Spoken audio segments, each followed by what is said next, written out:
Just when I thought that the stench of EA's bullshit couldn't stink worse, they go ahead and make a comment so egregiously full of shit that it's almost insulting. If you thought EA's wanting to give players a sense of pride and accomplishment response was bad, well, there's more. As I'm sure you're well aware by now, Battlefront 2's biggest topic of contention is its predatory loot boxes, which to EA's dismay has garnered a lot of attention and condemnation from gaming communities, major media conglomerates, and government officials all over the world. The biggest culprit is the way the game's progression system revolves around what are essentially glorified slot machines. Had EA kept the game's progression system separate from the loot boxes and made them cosmetic only, they wouldn't be in this precarious position. But EA being EA, they couldn't help but to push the envelope of what monetization schemes they could get away with by egregiously implementing what is essentially a free-to-play microtransactions business model in a premium package with a premium price tag. Now, according to EA, there was a reason behind why they decided against cosmetics-focused microtransactions and loot boxes. Speaking during the Credit Suisse Annual Technology, Media and Telecom Conference, EA CFO Blake Jorgensen cited wanting to protect the canon as a major factor, stating, "The one thing we're very focused on, and they're extremely focused on, is not violating the canon of Star Wars. It's an amazing brand that's been built over many, many years, and so if you did a bunch of cosmetic things, you might start to violate the canon, right? Darth Vader in white probably doesn't make sense versus in black. Not to mention, you probably don't want Darth Vader in pink. No offense to pink, but I don't think that's right in the canon. So there might be things that we can do cosmetically, and we're working with Lucasfilm on that. But coming into it, it wasn't as easy as if we were building a game around our own IP where it didn't really matter. It matters in Star Wars because Star Wars fans want realism. But Star Wars fans may also want to tailor things, a different colored lightsaber, things like that. So you might see some of that. Oh, the canon, of course. How could I forget how faithful Battlefront 2 is to the Star Wars canon? Remember that one time in the Star Wars movies when Yoda, Rey, a young Han Solo, and Chewbacca teamed up to fight against Darth Vader, Darth Maul, Kylo Ren, and Iden Versio in Kamino during the Clone Wars? Remember how cool that shit was to watch on the big screen? Oh, and how can I forget about that badass one-on-one battle between Darth Maul and Luke Skywalker in Naboo? Man, oh man, that was the encounter of the ages. Oh, and of course that one time when Chewbacca was ganged up and killed by Darth Maul and Kylo Ren.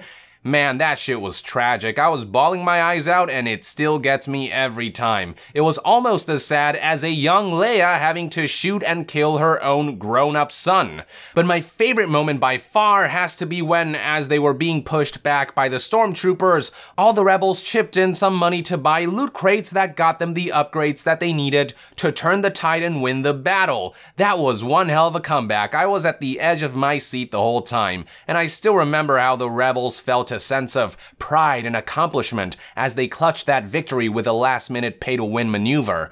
That was some sweet-ass canon right there. And while we're on the topic of canon, can't forget about that one time when Han Solo hit the club and dropped some sick-ass dance moves to the song I'm Han Solo. I'm Solo, I'm Han Solo, I'm Han Solo, I'm Han Solo, Solo. Ah, the memories. I can still remember how the whole movie theater practically got up and danced with him. It was awesome.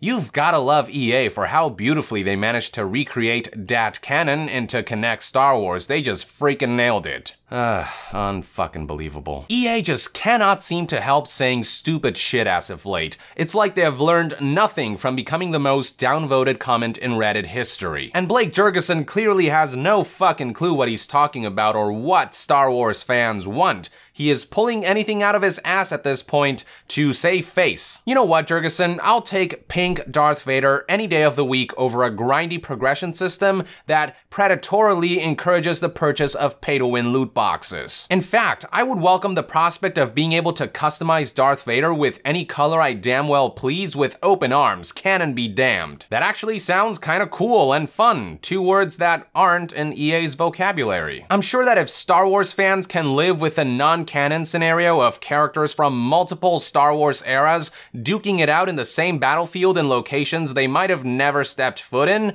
they'll be just fine with a pink Darth Vader, especially if that's what it takes to get a proper progression system. But of course, by EA's logic, a pink Darth Vader crosses the line, but exploiting players with predatory practices is a-okay. You know what the most insulting thing about all this is? Star Wars Battlefront 1 already featured an extensive cosmetic customization system. Players could change their troopers' faces and equip them with a variety of different skins and outfits. It was pretty dope. So my question is, of course, why couldn't they have expanded upon and implemented a similar system for Battlefront 2 while basing the microtransactions and loot boxes around that? I'm not saying they have to go as far as breaking canon with a pink Darth Vader or anything like that, but they could have easily taken inspiration from the first Battlefront game, made Battlefront 2's loot boxes cosmetic only, and kept loot boxes separate from a proper progression system. But this is EA we're talking about. They weren't concerned about what would be a cool or fun feature to add or expand upon. They weren't concerned about the player experience. They were concerned about maximizing profit, hence why they tied loot boxes to in-game progression. EA has no intentions of giving up either. Jorgensen also added, quote, "We're not giving up on the notion of microtransactions. We're learning and listening to the community in terms of how best to roll that out in the future, and there's more to come as we learn more. But I would say we're certainly not changing our strategy. We think the strategy of deeply engaging games, keeping the community together, and allowing people to play those games with new content coming via events over time is critical to the future of our business. We feel like we have nailed that in the sports games and will continue to try and find the best model that works in the non-sports games." Ugh. God. Long story short, Blake Jorgensen is full of shit and isn't doing EA any favors by spouting sense of pride and accomplishment level of crap. At this point, EA would be better off just shutting up and not saying another word, because everything that's been coming out of their mouth so far has just been one lame excuse after another. Or hey, they could just keep spouting the putrid crap, keep instigating protests from gamers, and keep watching their stocks fall. They've already lost $3.1 billion in stock value as of late. What's another couple billions more until they begin respecting the consumer's time, resources, and intelligence? Canon.